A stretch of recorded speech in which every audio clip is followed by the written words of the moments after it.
Comenzamos una nueva entrega de Rafaela Rural. Ya les presentamos los temas de hoy. Cristian Bianchi sugiere que la siembra de pasturas disminuye las inundaciones. Rubén Massaro, del INTA, explica cómo evitar la deriva en las pulverizaciones. Ricardo Capese comenta detalles de la reproducción inteligente sincronizada. Rodolfo Cantet enumera las ventajas de la genómica bovina. Daniel Escándolo, del INTA Rafaela, considera los partos programados en los tambos. Por último, Carlos Munar habla sobre las nuevas tecnologías reproductivas. El doctor Cristian Bianchi estima que la mayor implantación de pasturas disminuye los riesgos de sufrir inundaciones. Una cifra de alrededor de 6.100.000 cabezas, que era el stock ganadero de la provincia de Santa Fe, el segundo a nivel nacional, dentro de un marco. No nos olvidemos de que la provincia de Santa Fe tiene aproximadamente más del 50%, o sea, cerca del 55% de suelos bajos, que son anegadizos. Esos bajos anegadizos hoy están repotenciados en el exceso hídrico y son bastante limitantes su producción. También hay zonas agrícolas que gracias o por desgracia, al monocultivo de la soja, vio afectada su pérdida de horizonte y pérdida de fertilidad, hoy más grave que nunca por la erosión hídrica. La única manera, tenemos en pleno escenario del corazón agrícola, estoy hablando de Chabás, estoy hablando simplemente 80 kilómetros de Rosario, al lado de una aceitera. La napa se encuentra a 30 centímetros. Entonces, este escenario nos obliga a replantearnos nuestro sistema productivo. Y nuestro sistema productivo pasa por la recuperación de pasturas, de superficies sobre pasturas que son demandantes de agua y que son aportantes de nutrientes al suelo, además de corregir en gran parte los efectos que produce la erosión hídrica. Digamos que a largo plazo o a un mediano plazo convertiría al suelo en menos permeable, si se quiere. La agricultura lo convirtió en menos permeable. Perfecto. La agricultura lo convirtió en menos permeable. Y la pastura, por su sistema de infiltración, de radicular que generan los componentes gramíneas y leguminosas, permiten una infiltración de agua, o sea, la percolación del agua hacia abajo. Y a su vez, el hecho de tener la cobertura del suelo impide gran parte de los procesos de salinización, de los cuales hay muchos suelos que son salinos o potencialmente salinos. Hoy, en buen romance para decirlo, nosotros de una escala de clasificación de suelo de 1 a 9, donde 1 son los suelos superiores sin limitantes, 2 empezamos a encontrar los limitantes, 3 hasta ahí sería el límite de la agricultura. Los suelos 4 para arriba son suelos que les llamaban agriculturables y que no pueden ser más de agricultura. ¿Por qué? Porque se perdió gran parte de la fertilidad, se destruyó gran parte de ese suelo y se potenció la salinización de los mismos.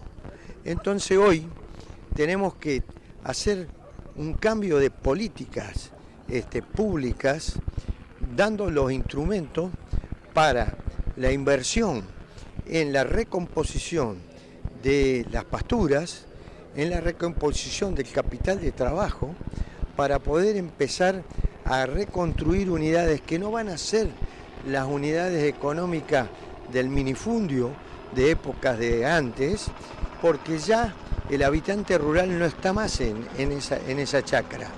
Entonces hoy hay que repensar sistemas productivos diferentes, donde habrá que haber integración y donde tiene que haber complementación en el uso de las maquinarias. Por ejemplo, la inversión no puede ser la inversión como se llama, monstruoso para un productor que tiene escasamente 60, 70 hectáreas. Si ese productor no se asocia, no puede acceder a la tecnología y está en un círculo vicioso. Entonces, hoy el replanteo, y si a dónde hay que dirigir las políticas públicas, es al asociativismo, es a la posibilidad de integrarse, porque está en juego, en definitiva, el recurso que no es nuestro, que es el suelo. Digo que no es nuestro porque nosotros somos habitantes de paso sobre el suelo y si no pensamos en las futuras generaciones, le dejaremos un desierto o un campo totalmente destruido. Y tengamos en cuenta y tomemos lectura de lo que está sucediendo con el cambio climático, desde dos puntos de vista, del exceso hídrico por un lado, en otros lados sequía, y en el otro tenemos el otro grave problema que es también los incrementos de la temperatura. Entonces las temperaturas medias están subiendo, y entonces esas temperaturas cuando están subiendo nos están cambiando, podríamos decir, el escenario desde el punto de vista de las especies forrajeras que debemos cultivar, del biotipo de animal que debemos tener, de todos los sistemas productivos. Entonces, si no tenemos esa visión, estamos condenados en el mediano plazo a tener gravísimos problemas. Entonces ya hace de esto más de 60 años, vino un sotenista inglés que se llamaba John Hammond y ya había trazado un mapa bioclimático para el país.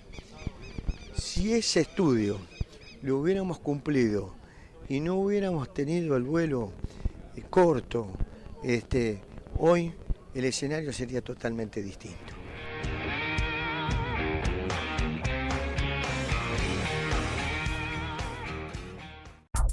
Su mejor inversión es almacenar granos. Silos Marisa, tecnología metalúrgica.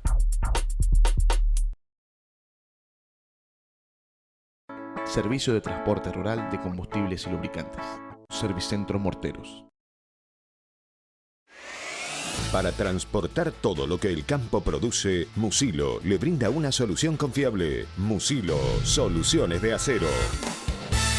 Fontanini, fábrica de implementos y agromaquinarias MF. Disponen acoplados, cajas, semivolcador silero de 22 a 40 metros cúbicos. Además, representantes de equipos Flig. Fontanini. EQ Sociedad Anónima, concesionario oficial Pauli, Crucianelli Mainero. EQ, desarrollamos soluciones útiles. Segman presenta sus nuevos desarrollos: desparramador expulser, rastras de discos y rolos trituradores de 3 metros de labor. Segman.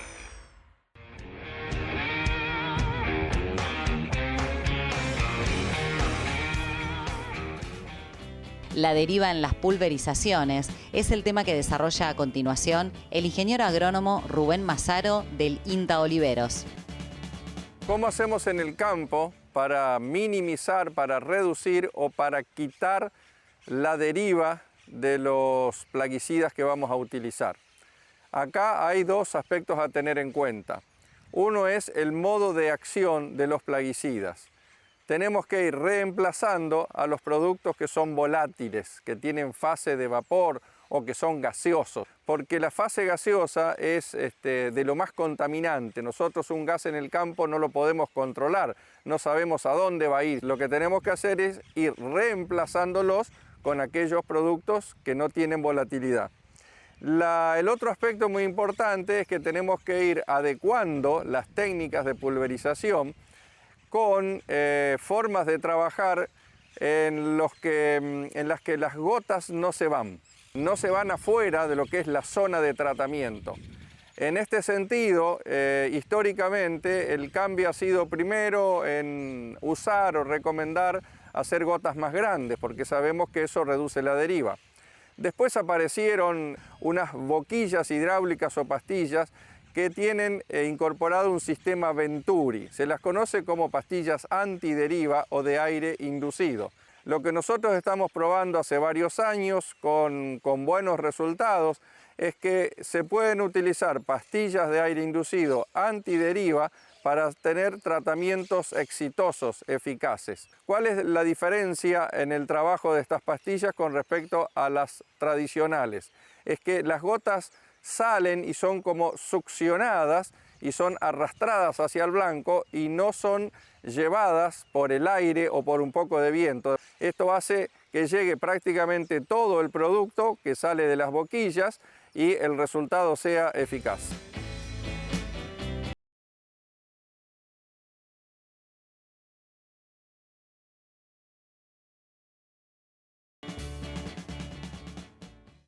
Una alternativa que está mejorando la productividad de los rodeos de carne es la reproducción inteligente sincronizada.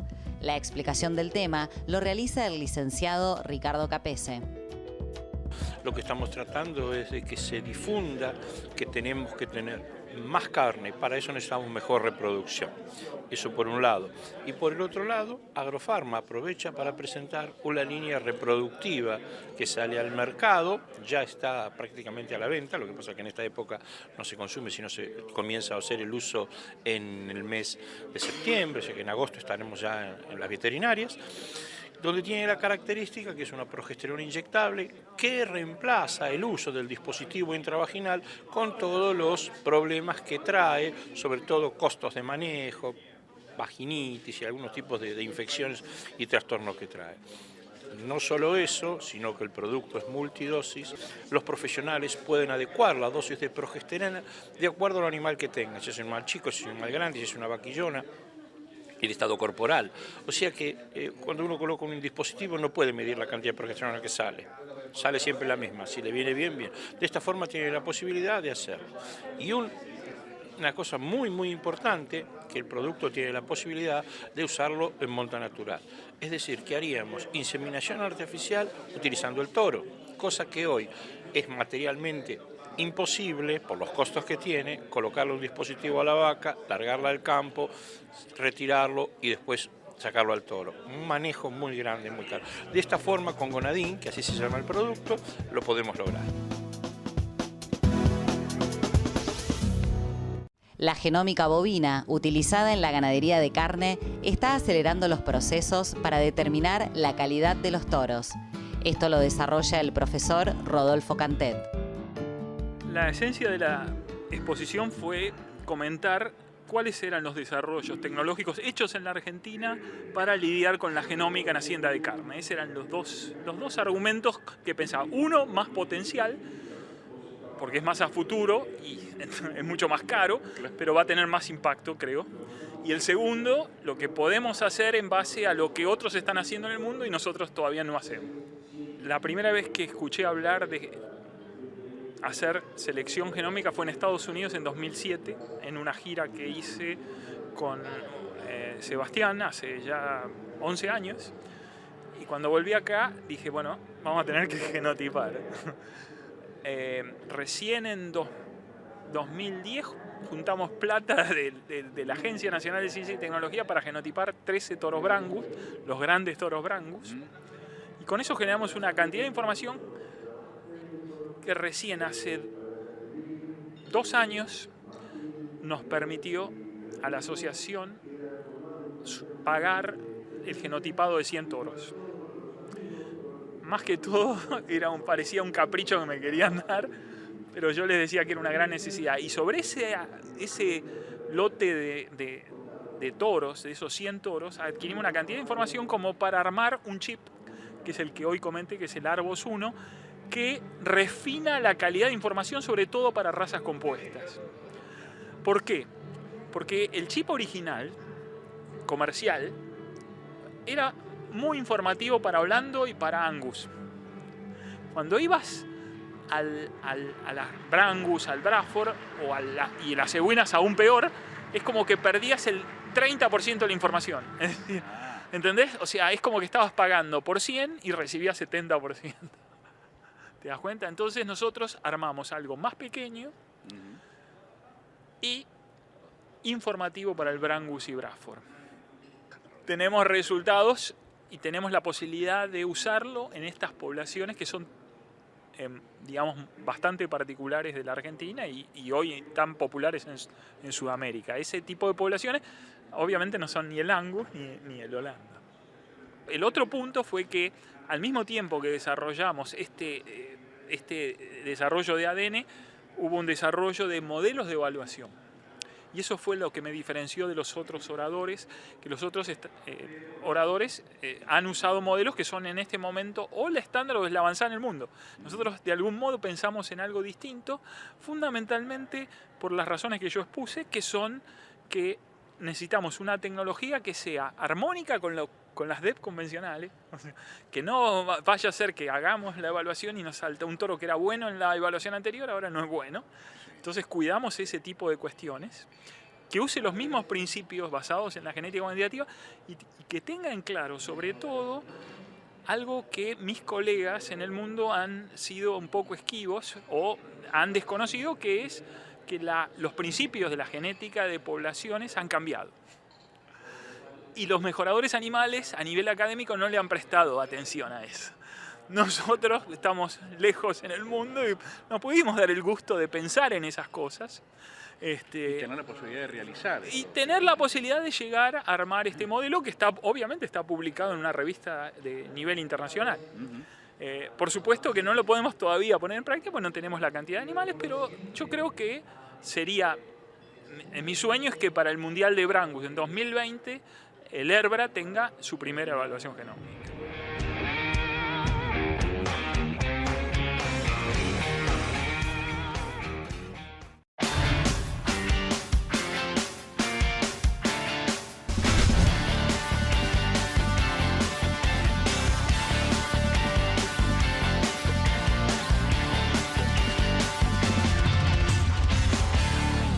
Lomas del Sol, para sus premezclas, Minerales Neopentamix, una empresa especializada en nutrición animal. Creamos soluciones a la medida de cada establecimiento. Nos respaldan 20 años de trayectoria. Transporte Coqui de Jorge Daniele. Dispone de servicios de auxilio y traslado de herramientas, tractores, rollos, bolsones de semillas a cualquier punto del país las 24 horas del día. Teléfono 3562-669195. Transporte Coqui, su carga asegurada. Cooperativa Agrícola Ganadera de Morteros Limitada. Todo para el hombre de campo.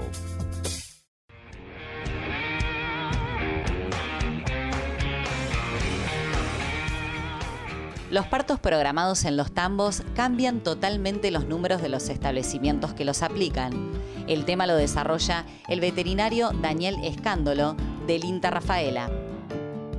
Con los sistemas de intensificación que están teniendo nuestros sistemas lecheros, cada vez hay mayores actividades, tanto de alimentación como de manejo reproductivo, lo que hace que por lo general el personal se mantenga estable. Nosotros frente a eso y para tratar de facilitar la tarea puntualmente en los partos, que es nuestro fruto, nuestro producto de todo el trabajo del año anterior, comenzamos a trabajarlo con lo que denominamos inducción de partos programados. Esta inducción de partos programados consiste en hacer inducir o provocar los partos de los animales en un periodo, en una ventana que nosotros la programamos previamente.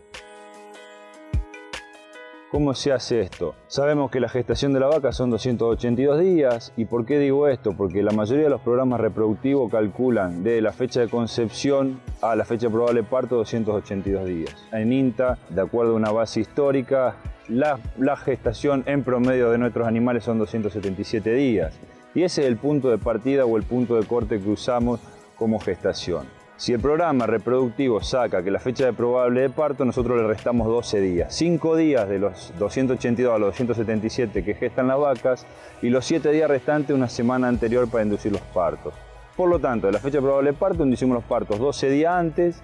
¿Cómo se inducen? Se inducen básicamente con dexametasona, dosis variable, pero con 40 miligramos se llega exitosamente a la inducción del parto. Se aplica la droga. Y sabemos que en una ventana de 36 a 48 horas paren todas las vacas que nosotros inyectamos. Esto nos permite y tiene varias ventajas. Primero, ayuda notablemente a la observación de partos, porque en rangos generales, de acuerdo a los establecimientos, podemos programar los partos 1 o 2 partos por semana. Eso hace que nosotros o el tambero presten principalmente atención luego de la aplicación entre 36 y 48 horas. Por lo general el peso de los terneros es bastante más bajo. ¿Cuánto más bajo? En un promedio alrededor de 37 kilos, hablando siempre de Holando. Y otra gran ventaja que tiene es que evitamos los partos por lo general al programarlos los partos de fines de semana, lo cual le da la posibilidad que en ese periodo por lo menos no tengan que atender partos.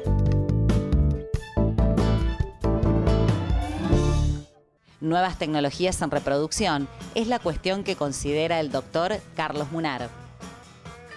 Mi presentación se basó en los 3 métodos de reproducción que tenemos hoy por hoy disponibles los rodeos de cría comerciales, como es el toro, que sin duda preña el 90% de las vacas del país, el toro limpio, y nos explayamos sobre el concepto del toro limpio, el toro revisado, tratado clínicamente, con todos los estudios funcionales y estudios de laboratorio, libre de enfermedades venéreas, etcétera, que nos garantizan un alto porcentaje de preñez. Hablamos también de que el índice de destete a nivel nacional es del 60%, o sea que hay mucho camino por andar, en términos fundamentalmente de porcentaje de preñez.